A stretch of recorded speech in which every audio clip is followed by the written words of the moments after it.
One afternoon in the autumn of 1960, a man put on a clean black suit and jumped off a roof. He leaps from a rooftop without care into an open space, ostensibly unconcerned and unmoved to the imminency of his fall. To him, and many people after that, it was a leap of faith, a spiraling vault out of conurbation, dashing the established artist into an incorporeal world he called the void. The leap into the void is contradictory to a demonstration of freedom and constraint. It seems a blunt act of disobedience against convention and the body as well as the laws of nature. But how did he pull off this giant leap? Did he land safely? He swore his accomplices to secrecy on how this photograph was made, and the mystery remained for 50 years.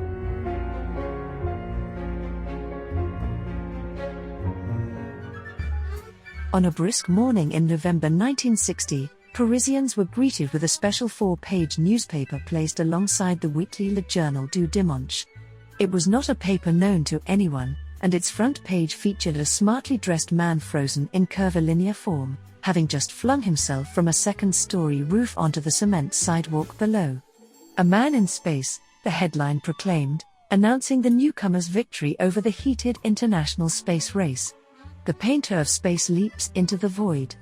This man was avant-garde French artist Yves Klein, and it was his own satirical publication featuring his now famous image leap into the void.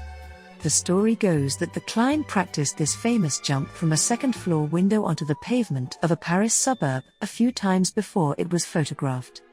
The actual leap into the void occurred in October 1960 and was captured by the artist's favorite stunt photographers, Harry Schunk and Janos Kender. The pair were sworn to secrecy by Klein. The mysteries of the leap were, in accordance with this agreement, not fully revealed until an exhibition 50 years later. The photographers had fused a pair of images in the dark room. One of an empty street, one with a bicycle, the other of Klein leaping into a stretched tarpaulin held by friends in Fontenay-aux-Roses, a suburb of Paris. It was easy, at the time, to take the photograph at face value, that Klein was abandoning himself to gravity. In truth was, Klein's wife and friends were holding a tarpaulin to catch his falling body. The magician's illusion was executed off the scene by the photographers. In a darkroom, they composited an image of the empty street with one of the artist's fall. Leap into the void was unprecedented in photography. While photographers like Robert Frank and Henri Cartier-Bresson used straight photography to seek emotional truths, Klein harnessed the inherent malleability of the medium's veracity. Leap was a modern-day legend. For decades after his untimely death in 1962, the story behind the image was hotly disputed, and some accounts still differ today. Klein would have never admitted to trickery, though he was winking between every line of his newspaper. Today the painter of space must, in fact, go into space to paint, but he must go there without trickery or deception, he wrote. He must be capable of levitation. Klein's career only spanned about 7 years, but he was a temerarious figure in the art world. He was best known for his monochromatic paintings with the ultramarine pigment he eventually registered, International Klein Blue, and his avant-garde high jinks. He published an art catalogue of non-existent paintings. He had nude models cover themselves in International Klein Blue and print their own bodies on paper. While they did so, an orchestra played a single note for 20 minutes, followed by 20 minutes of silence.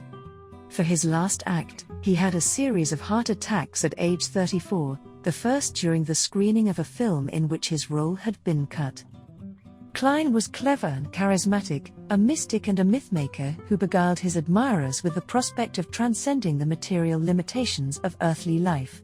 Klein's leap wasn't his first dally with the concept of the void. In 1958, in a show known as the Void at Iris Clerc Gallery in Paris, the only object in the gallery was a cabinet that Klein had emptied. As a parting gift, gallerygoers went home to discover that the IKB-hued cocktails they'd been served came out blue on the other end, too. The artist's fascination with the void came from his training in judo, which he studied fervorously to earn a 4th-degree black belt. He trained at Tokyo's Kodokan Judo Institute in 1953, and he became infatuated with the Japanese Buddhist idea of an infinite expanse of nothingness.